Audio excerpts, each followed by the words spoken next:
I've been getting so many questions about EEAT. I am working on a blog post and checklist about this, but what better way to answer them than with a video, ASAP. So EEAT is the new version of EAT, which I loved so much because it was so fun to say, you've got to eat the competition. It was really entertaining. And now you have to eat the competition, and it doesn't flow quite the same way. I'm sure I could say one of the E's is silent, but no. So this is something they introduced in December of 2022, with their full documentation. I'm sure it was slowly starting to drip out before that. And basically what happened is, rather than just being about expertise, authority, and trustworthiness, they added a new E that is experience. And this specifically targets niche site owners who are making niche sites about things they'd never experienced before. The amount of times you'd search for something like, oh, I need a new blender for smoothies. It actually blends frozen strawberries. If you like smoothies, you know my problem. There's so many that just break. And the amount of people who were talking about it, and I was like, you've never touched a blender in your life. You've never used this thing. Especially for niche sites about there was one I remember about NutriBullets, and I was like, you've never used a NutriBullet before. You just found this keyword and thought it was fun. But I didn't like it, and I didn't find it helpful. And Google is so much about helpful content now. That's their whole bag. They're really trying to push helpful content. Yes, there are issues because they keep pushing backlinks by accident with it. That's part of the authority thing. But still, they are trying really hard to have actually helpful information that can't just be gamed by adding a certain number of keywords or getting a certain number of links and just magically you'll rank. They want actually helpful content. And this extra element knocked a lot of people for a loop, especially in the travel field. The amount of people a year ago that were saying, just start a site on anywhere that has good keywords, even if you've never been and never want to go. And the whole time I was like, I don't know. I mean, hopefully you at least want to go, so you start it and then you go there and do some fact finding. But if you've never been, never want to go, never want to travel, why are you starting this? What are you going to know that's helpful to somebody? Because realistically, I could talk about solo travel. Did it for years. It's one of my specialties. I know how to handle that, especially solo female travel. But I've never been to India. So I cannot talk about solo female travel there because while I know one half of the equation, the more important half, I think, is the destination. I don't know anything about there. I could research it. Still very different than boots on the ground. You can tell people who've never encountered a dog before but have just read a lot about it, when they meet them, they do the whole stick their hand out for them to smell, but they're really rigid. Everything is uncomfortable, and you're yeah, you read somewhere once, but you don't know dogs. And that's where this kind of came in. So let's talk about some ways that you can show EEAT on your site. We're going to go through a ton of them, so we're going to rattle through them really quickly. This is going to be kind of a checklist. If you want to know more about these, why they matter, how to implement them, join my SEO Roadmap course. That's where I go into tons of detail on this, many other things. I just added a new affiliate module that is over 13 lessons of the psychology behind buying, the way you can sell, the way you can market, ways to do affiliates on page, off page, and basically how I made my first $32,000 in a month from passive income, which was a mix, admittedly, of ads and affiliates, but so much of it was affiliates. So let's dive into EEAT. First thing you need is an about page. You needed this before too. You definitely still need it. And it should have certain things on it. Why should I listen to you? Why the fuck are you an authority on this thing? What have you experienced? Where have you been featured? How are you going to help people? Why are you the person who can help them? And how are you what are your qualifications almost? But the qualifications can just be, I've talked about this a lot. And so many about pages have none of that. They're just oh, when I was 13, I walked through a wildflower field. And I'm cool, this is a site about blenders. How does that help us? You want it to be super, super informative, punchy, to the point, especially at the beginning, really get to and I know it's a bit crude, but the why the fuck should we listen to you? And that's something most people skip because it feels weird to brag about yourself or call yourself an expert. In travel specifically, just by doing the thing, you're an expert. By having a kid, you're a parenting expert technically. You might not be I don't know, a child psychologist, but you are an expert on your type of parenting. I've raised a service dog and trained him from scratch. I've also now owned a golden retriever through many stages of insanity. I am an expert on that, yes, to some extent. Not 100%. Doesn't matter. We don't need to. You're never going to be 100% an expert. And people get to determine if they want to listen to you. So I'm definitely not a dog trainer, but I can talk about my experience raising a golden retriever. That's where that difference comes in. So make sure you have that. You want to have author boxes, and your author byline needs to be on and linking somewhere, either to an author archive page or to an about page. I'm testing this. I have yet to see any difference. I think it would matter more if you had a multiple author site. All of my sites have one author, so I don't really have to it doesn't really differentiate. They're kind of the same thing. Even though it doesn't matter quite as much anymore, I do think it's still beneficial to have a little bio in your sidebar, even though because it's mobile, it shows at the bottom. Still worth it. It takes 2 seconds to set up, so why not have it? It's not going to hurt you. And then link it to your about page or your author archive. You also want to have a contact page, somewhere people can get in touch with you. I recommend not having a form because they break a ton of the times, and then that's really frustrating. And having worked in sponsored stuff, if a sponsor can't contact you easily, they don't give a shit about you. They're done. Even for me, when I was looking for affiliates for the SEO roadmap early on, the amount of people who I wanted to be an affiliate and contact them to trial it, they didn't have any way for me to contact them. And I'm not going to hunt you down. If I can't, within maybe 5 clicks max, find an email address or a form, I'm done. I don't need to be here. Doesn't help me.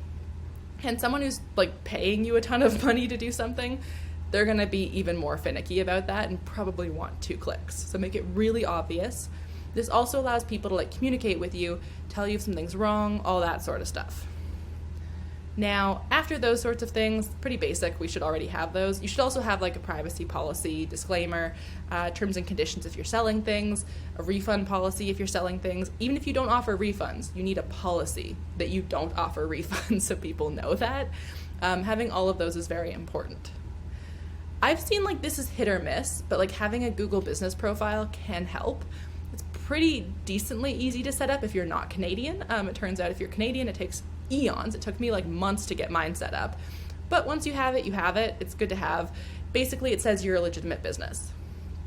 Now, people debate this one. I've done it. I don't know if it massively helped, but I think it's interesting to try. Having an address, your email, and a phone number listed across your site. I will admit that having the phone number has led to spam calls. So what I did is I set up a Google Voice number. I did have to wait to be in the US to do that. Only US people can do it, but you can do it with a paid Skype number as well. It's a couple bucks a month. It's not expensive. You could skip this step, to be honest, and just have the email and address. I know people don't want to list their address, but most newsletter services already require that. There's a bunch of legalities around it, and it just makes sense that a business would have an address, a mailing address. Even in the world of online businesses, Google hasn't really adapted to the sense that it could it doesn't have any address. So most people use a home address. You can rent office space. It doesn't really make a ton of sense. You can typically do a PO box. Tons of options there. Then on top of that, you want to have social media profiles set up, even if you are not using them. Having at least 3 seems to be kind of the sweet spot. And then after that, it's any extras don't really help anymore. You don't need to post on them. You just need to have it reserved under the name of your blog. So for example, I have a niche site I plan to sell. I have no idea what I'm doing on socials. I think I've logged in twice. I don't even know if I remember the password anymore. But I have the profiles set up. Number 1, for the next buyer. Number 2, maybe I decide later down the line I want to get into Pinterest or something. I don't think I would. I don't understand Pinterest. And then number 3, that new buyer has them ready in case that's their zone of genius and that's what they want to do. So just having them ready is super helpful, and then linking them on your site so they're available. This is also kind of another method of people contacting you and looking like a legitimate business. Every business now has at least one social profile, typically a Facebook page, if nothing else. So that's where that comes in. Now, you also want to have basic trustworthy SEO settings, which is essentially having an SSL. So your HTTPS, not HTTP, just a security thing. You probably also want to do some work on just like across your site, making it really clear who you are and why someone should listen to you. The amount of home pages that skip that is astonishing to me, and they don't have a sidebar typically. So I show up and I'm like, who is this? I don't know, and that's a problem. So definitely talk about yourself on your site. Now let's dive into actual posts, because this is something a lot of people skip. They do like the general overall site stuff, and then they're like, I'm done, I'm great, I'm over it. No, because most people are going to pay attention to these next things more than anything else I just talked about. Google cares about the other stuff. Real human beings probably won't look at most of that. So we have to do both, which is, I know, a struggle bus, but this is work. Even as easy as it is compared to some other stuff, it's still work. So inside of your post, you need to answer the question as soon as possible, why you? Why are you the person to tell me about this, and why should I listen and trust you? Most people hate writing intros. That's the place to do this. I have so many blogs I've searched. I'm in Banff National Park hiking, and the amount of times I was like, hey, dog-friendly restaurants, dog-friendly this, hikes for this, how to not get eaten by a bear, whatever. And they would just go in this post we're going to talk about these 3 things, bye. And I was like, what? Come on. I don't know if I should trust you now, because you've done nothing to prove it to me. And the intro is your first introduction to people. So you have to tell them, I'm going to help you, and I'm the person to help you because of XYZ. So I use the SPEAR framework for intros. This was developed by Jamie IF, who is now with Lasso, but he also is on Twitter as Jamie IF. Super interesting guy, super amazing system, really easy to implement. And it involves including your expertise and experience. So I can talk about this blender because I have smoothies for breakfast every day. I use a blender every day. I don't know, have whatever, I can't think of a name of a blender. I have a NutriBullet or something, and I have used that NutriBullet for 2 years, whatever. You want to make sure people understand, who are you to talk about this thing? Have you actually done the thing? Have you been to the place? Have you, fished with this lure? Have you, I can't think of other niches. Have you golfed with these shoes? Have you just done any of these things? How many times have you gone golfing in your life? Because I've golfed, and I went to a driving range twice with my sister. I mostly just sat there and ate chicken wings. So I could say, oh, I went to a driving range. But am I an authority on golf? Definitely not. I have the experience, I do not have the expertise. I have zero authority or trustworthiness in that niche. And that's where you want to develop those things. So you can say, oh, I went to Rome. I don't know that I want to read about everything to do in Rome from someone who was there for 2 hours. But if someone was there for even a week, I'll care more. Someone lived there, care the most. You need to develop that and show that you've done those things. Now, it doesn't stop at the intro, though. It should keep going inside of the post, and most people skip this.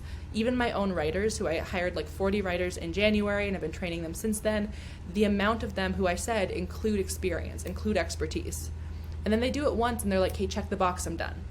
Box is ticked, I'm off to do something else, I'm set.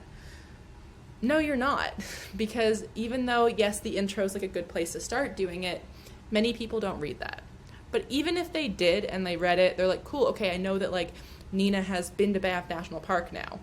If I never again reference personal experience, it sounds like I have just recited Wikipedia and repurposed what everyone else was saying.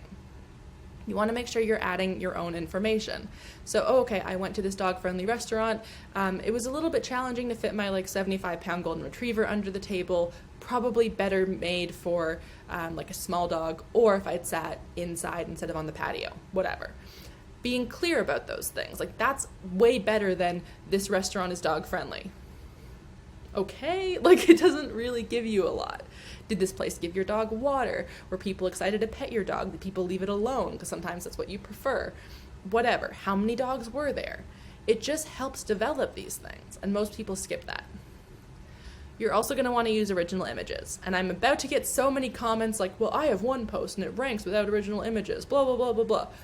Congratulations. Whatever. How long do you think it's going to keep ranking? And do you think it's fully future-proof? There's no way someone could doubt that you did that thing. Because I'm going to bet no. Anyone can say, I've been to Rome. Can you prove it? And a picture is worth 1,000 words for that. It does not have to be pretty. I have so many blurry photos. I have so many like photos taken out of like a car window because it was too rainy to have my phone out. I have so many photos of like old digital cameras from when I was like 16 or something that are just like terrible pictures, but they prove that I did the thing. You don't even have to be in it. Like if your concern is like, I don't want to be on camera, you don't have to be. The metadata behind it shows that you took that photo. To be honest, having imperfect photos, kind of beneficial, because unless like you're known for your photography, I'm definitely not. I literally only have my iPhone. I don't have any other camera. And I know you can take good photos on an iPhone. I can't. All of my photos are like 20 to 30 degrees slanted for some reason. I don't know. I'm off kilter as a person. But with that, someone can be like, okay, Nina actually took that photo. Definitely not a stock photo that she got from somewhere. You definitely want to include these though, because like even when I was doing my research, the amount of the like posts about hiking in Banff National Park that literally had like the first photo that shows up when you search Banff on Unsplash. And I was like, okay, scroll, looking for something original, no original. I get that some people are not like, they don't love taking photos. You should have at least one. I would recommend 3. And if it's something that you're selling, like an affiliate post, pack that thing full. Because like, why do I want to buy, I don't know, blenders or a grill or golf shoes or a golf club if you've never touched the thing? And if I can't see that you've touched the thing. So like, there's so many ways to get those photos. I'm not going to go into them now, but like you can get original photos of things even if you don't have all of the items. But again, you should have a fair amount of them to have tested them properly for these things. So having that is really important to show your experience. Now, on top of all of that, if you can factor in a video that's original, please do. Again, does not need to be perfect. It can literally be one of those like 7-second panorama photos. It can be repurposed from TikTok.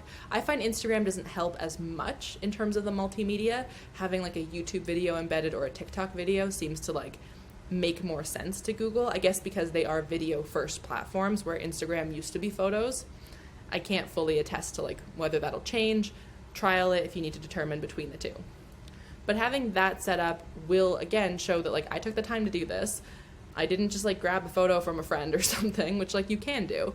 And just adds that extra level of expertise. It also adds, like, a new layer of multimedia that does help, too. And then, again, in your conclusion, restate that you did the thing. A lot of people skip conclusions, which they shouldn't. This is a great place to do a CTA, but it's also a good place to reiterate, once again, like why someone should listen to you and which one they should go with, of whatever you said above. Having all those elements is so incredibly important, and I don't really understand why people decide, like, it's just not worth it. But having things like that across your site are really going to help you. There's other things you can do as well, screenshotting testimonials or emails that you got from people or social media things where someone's like, oh, I booked this because of you. That's an authority marker for sure, even though it's not like a Forbes backlink. It's still a reader telling you, you helped me and I listened to you and I had this result from it. So that is very, very, very important. Now, there's definitely more that I just didn't have time to go into. I'm sure there's some that I don't know about. So again, please drop them in the comments if you'd like to know more about these and how to implement them properly, along with many, many other things. You can join my SEO roadmap course. I will link it in the description. It's such a cool course. It's very high level SEO, but we start at the beginning and really work your way through. We talk a lot about things like this, including how your site architecture plays into EEAT, how your topical authority plays into EEAT, all sorts of stuff. So really with all of this, you just want to be answering the question, like at its most basic, why the fuck should someone listen to you? And if you don't answer that, you have a problem. And I think that it is a multifaceted answer that you have to have. I do not think that you can skip and just like, I don't know, put one original image across every post on your site and then walk away and never change anything else. I did an EEAT audit that was like quite extensive, to be honest, where I went through and updated original images, added my expertise and experience to things that I had forgotten about, and really beefed them up for that. And like that massively helped my rankings. So, and I think it's one of the reasons, honestly, why I keep not getting hit by any of these helpful content updates in a negative way. I always get hit positively. And even with like AI written content, long before Google was okay with AI, I've been using AI since 2021. And like back when people still told us all that like, oh, you're gonna like crash and burn. And it felt very much like those like people who stand on sidewalks going like, you're going to hell, and you're like, I'm actually going to like Tesco's to get some toast. Please leave me alone. So yeah, I've had great success with these things. And one of the things I think sets me apart from a lot of bloggers is that I've always told people like, why you should listen to me, because otherwise, why are they there? Like, what's the point? I also do find it very fun to talk about personal stories, so I've always incorporated them. And if you're not doing that, you have a problem. Having something that's like super impersonal and never says like why someone should listen to you is not going to fly anymore. Definitely you can still have things with an academic tone or whatever. Even in academic articles, like I have a master's degree, and in that we still had to say like, here's my expertise and here's my authority. So be sure that you're adding this in. And if you haven't done one yet and you've seen some dips and rankings, take the time to do an EEAT audit of your posts. Basically, it's a content audit for EEAT signals, and figure out what you can do to update them to make it clearer to Google and to your user why they should listen to you and how you can help, and that you've done the thing.